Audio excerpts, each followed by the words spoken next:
Farming for me is a bit like a double-edged sword. So there's the side of it that leads to the poor mental health, but there's also the side of it that brings so much joy. You see unfiltered beauty. That's absolutely amazing. I'm Matt Stiles, I'm 28, I farm in Whittlesey, Cambridgeshire with my wife Floss and our 8 dogs.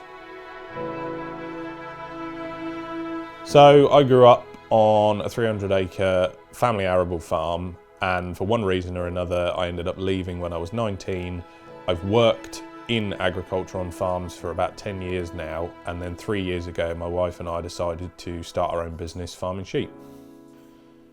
I think mental health itself is becoming a major issue because farmers now are facing larger, greater pressures than ever before.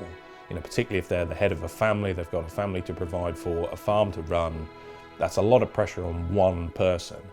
And then combine that with the isolation of generally working completely on your own, day in, day out, can just lead to ending up in a massive hole that you feel you can't get out of. My mental health, I think, spiraled downhill when I put an expectation on myself to achieve something that I was incapable of achieving because I didn't have the skills to do it. And I then couldn't help myself because I put so much pressure on myself to be able to do that thing that I just felt helpless.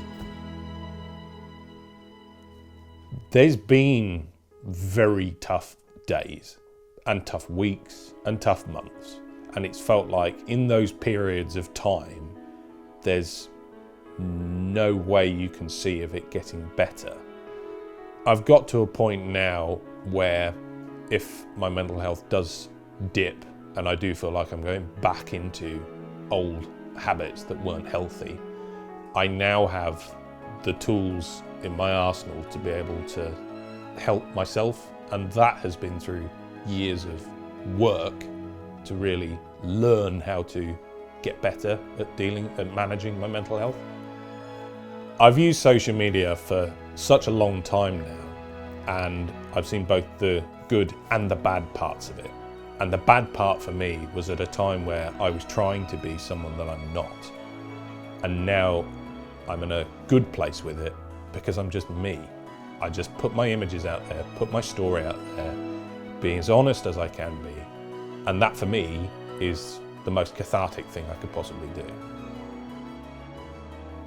There are always going to be other challenges around the corner. And so resilience for me was realizing that I'm never going to be 100% prepared for the next challenge because I don't know what it's going to be. But what I can do is do as much preparation as I possibly can and just accept that the next challenge will be trickier than the last. For me, the one thing that I've learned is that happiness is a choice, and that you have a choice to either use negative language to yourself or positive language, and that can make such a difference in the long run. And one thing I would say is that it's a skill. It's something that has to be learned. It takes time.